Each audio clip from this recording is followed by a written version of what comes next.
In this episode, we catch up with Perrin and Egwene as they travel across country, pursued by huge flocks of ravens, trying to make their way to Tar Valon.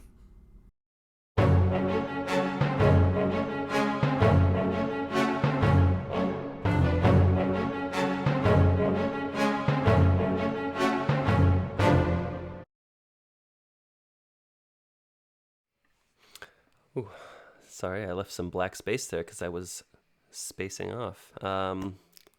We are the Doctors Who podcast. My name is Chris. My name is Chip. My name is Brian. I was just sitting here, like, going through the transitions. And I'm like, oh, why is the screen black? Because you forgot to move to the next transition, you dummy. Anyway, yeah, let's jump right in and talk about what's going on with Perrin, Egwene, and Elyas. Chip. All right, so chapter 29 is one that it's got good parts and it's got a lot of slow parts to me. And maybe it was when I read it, but I remember reading it the first time too, that there are certain chapters where I think Jordan just gets a little too verbose and overly describes things. So the whole ravens coming back and the ravens coming back and the ravens chasing them and the ravens coming after them, he just beats you over the head with it for the first 2/3 of this chapter until they reach the Stedding. And it could have probably been cut down by half and you would have still gotten the same message that, yeah, these ravens are nasty and they're coming after him and their eyes of the Dark One and all that. But once they get to the Stedding, things get kind of cool because Egwene feels uncomfortable in the Stedding, which we'll figure out later on why she that way, but you could probably guess based on kind of what her storyline's been so far and what people can't do in the Stedding. The other thing that I like is the kind of some history about Artur Hawkwing and the statue and things like that. And then in chapter 30, once we get the children of the light show up, and they're such dicks. Jordan really characterizes them so well as just these nasty religious zealots that how can anybody like them? So anyway, Brian.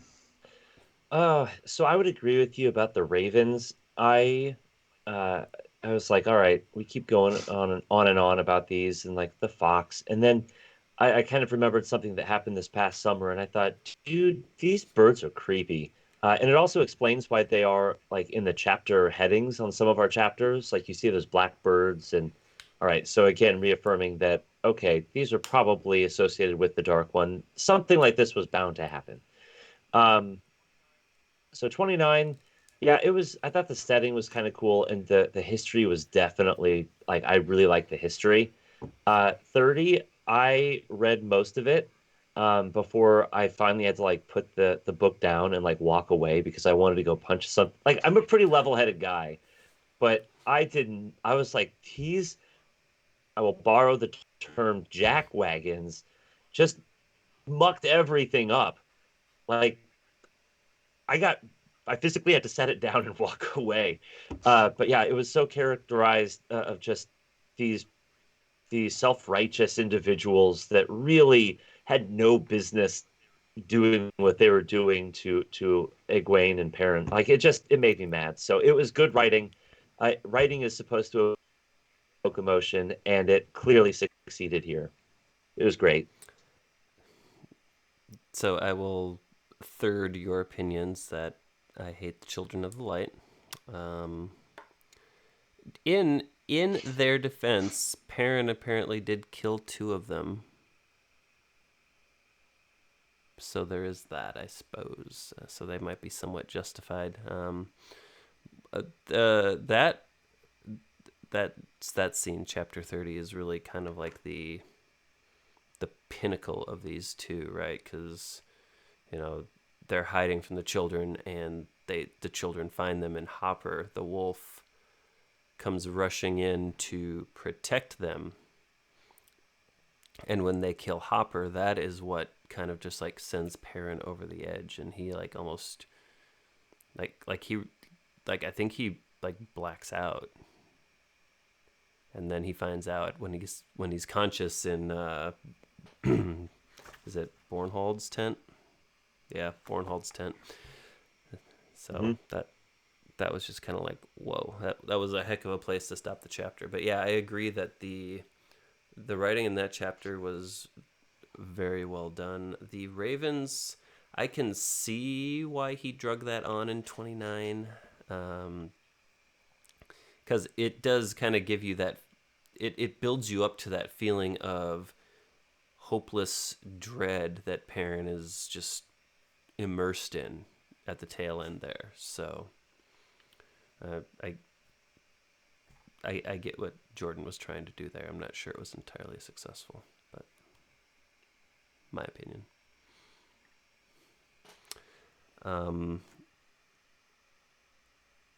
So there, aside from running away from ravens and getting to the stedding, not a lot else really happened in 29. Like, you know, Elyas said it wasn't the ravens that had him on edge and had him concerned. It was something else. So we still don't know exactly what it was that set him on edge. Was it maybe the what happened in Perrin's dream? Because chances are, if the wolves knew, Elyas knows as well.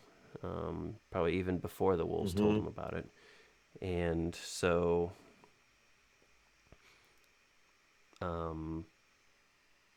there's just so much we don't know about. I think they used the term in one of these chapters, the Wolf Brothers, and kind of what the scope of their abilities are and what they can do. So as the book goes on and as the series goes on, we learn more and more, and it's actually very fascinating. So again, I think I mentioned this last time, it's kind of cool to see it in its infancy and see it grow. Yeah, there was a lot there. Like when Perrin was just so frustrated and he had, his axe in his hand and he just kind of like blacked out, and then he almost took on Hopper's point of view. Like there is so much, like he was able, I don't know if it was telepathy or just connectedness to nature. Like it was really well done. Like it seemed seamless on how, but mystical at the same. It just made sense that part of the pack so he could experience what the rest of the pack was feeling. I thought that part was really well done. I will be honest that I didn't like the wolf part up until this point. Not that like I had any good reason to. It just didn't really fit. But now it seems to be taking on legs of its own, and it actually seems to be moving forward in some sort of progression. And uh, I kind of like the fact that we are still left at the end of jumping way ahead. We're left at the end of the chapter with knowing that there are still about 30 wolves, 20 wolves that are still left with Elyas. So like there's still a semblance of a pack out there, and I think there's a lot of hope in this story and places for it to go. But man, there was just so much that happened in 30. Like we could have broken that up into 3 sections. Yeah. So, and I think we've either said or alluded to this in previous episodes, but each of these 3 main characters, Rand, Mat, and Perrin, they kind of have their own distinct individual arcs in this book and in this series, right? And we're starting to see it with Perrin. We still don't. I mean, we're starting to get some inkling with Rand, and Mat had the Manetheren battle cry when they charged the Trollocs, like speaking in the old tongue. So it's like, each one of these boys has something interesting and special, and I firmly believe that he could have just used one of these characters and their arcs and had a successful series just in them, but he's got all 3 of them woven into this entire series so well. And the supporting characters, Moraine and Lan, Egwene, Nynaeve, like they all have fabulous arcs as well. So it's just everything is just so well thought out and planned to its conclusion, and I like that a lot. I agree. That was me not taking a jab at George R.R. Martin. So you weren't until that last statement. So you like that Jordan actually planned this out and didn't do it like he was tending a garden and just letting things go wherever the mood struck. Fucking hell. Yeah. Yeah. Yeah. But you're right, Brian. The wolf thing turns out to be very, very cool. It just needs to, as you put it, find its legs. So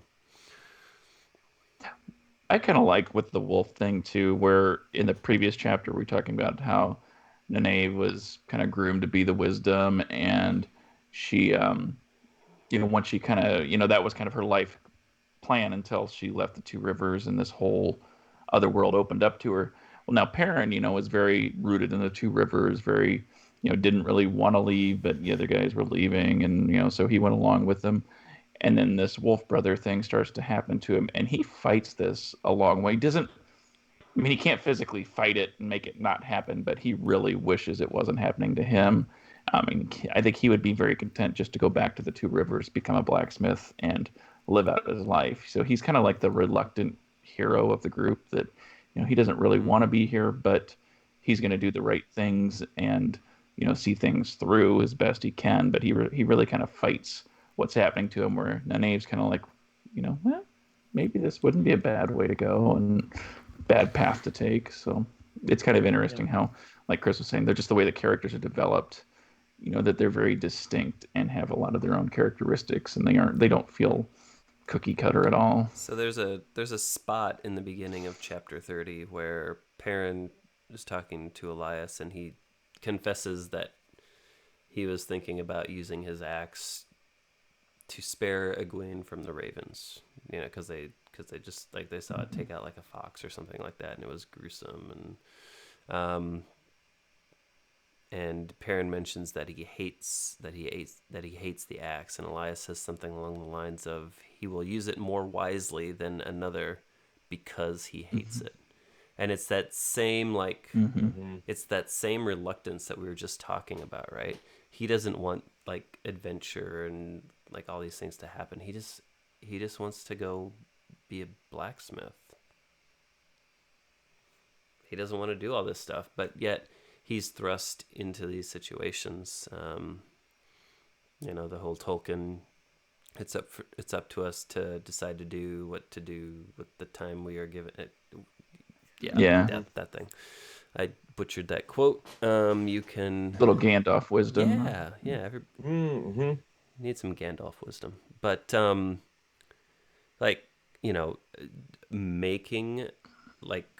making that decision. I mean, can you imagine like having to make that decision for your friends and being ready to carry it through?